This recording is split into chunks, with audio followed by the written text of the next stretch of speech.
This morning, I wanted to share something with everyone that changed my life years ago. Good morning. Thank you so much for joining me live in the Florida Keys if you are on Facebook. And the weather here, I know it's kind of rough out there, but if you're just kind of hanging out, it should be pretty good. So thank you again for joining me. Years ago, I heard a saying that literally changed my life. And it is see yourself as others. I'm going to say it again. See yourself as others. You might want to write it down. I heard it first from Gabby Bernstein. I don't know if she originally said it or if she adopted it from another coach or someone. So, but it's an amazing saying. And when you really think about it and remember it, and I'm not perfect all the time. I don't always remember it, but I try really hard. And sometimes it might take me a second to go back to remembering it. And that is the practice, that is the work.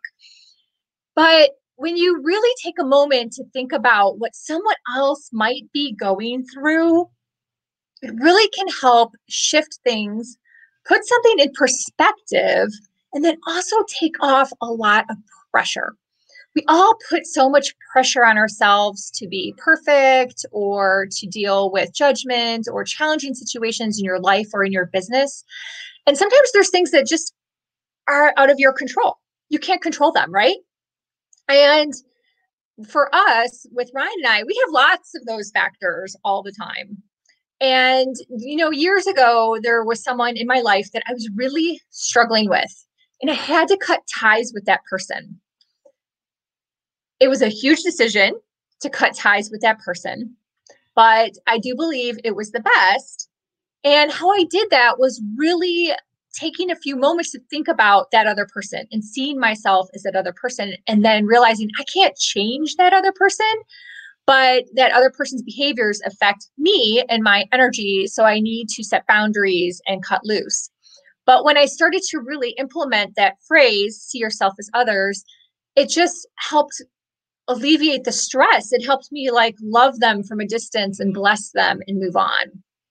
See what I'm saying? So you really have to kind of process the saying and sit with it and spend some time thinking about what that other person might be going through, what those other person's challenges are, how that other person was raised, which is actually part of what went into my situation, and that other person might not ever want to change.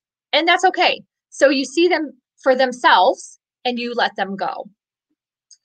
Ryan and I deal a lot with the weather with Good Karma Sport Fishing.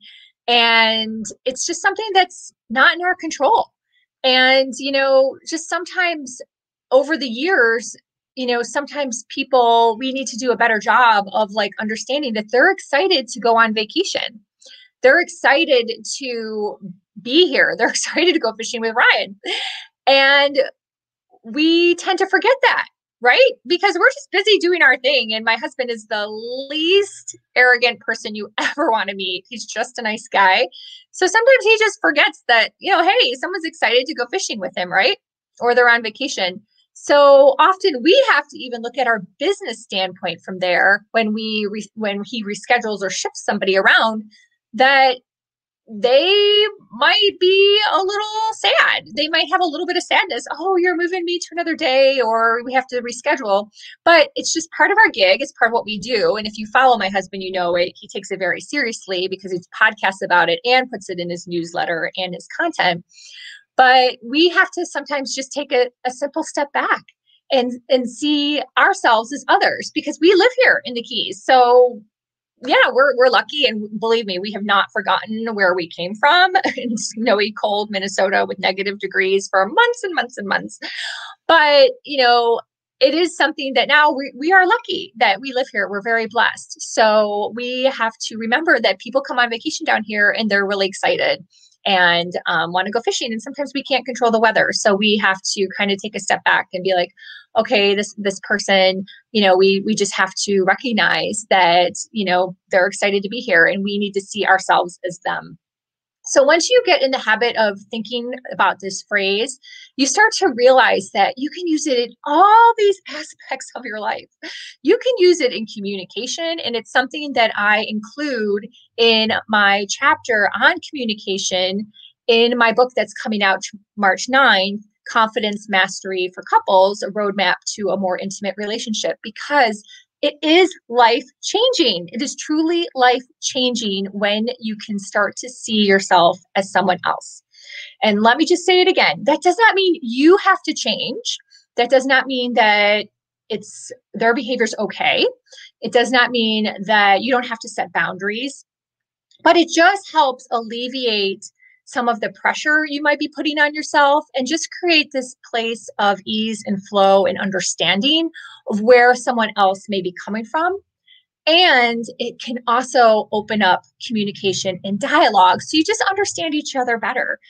You know, all of us are different. We all have different thoughts, judgments, ways we were raised, expectations, influences, you name it. I could go on and on. This could become a very long Facebook Live, which isn't supposed to be. And when you just start to have those thoughts and start to recognize what the other person may be going through, it really helps put things in perspective and can help shift your mindset. So I hope you love this video. If you know someone that could benefit from listening, please share.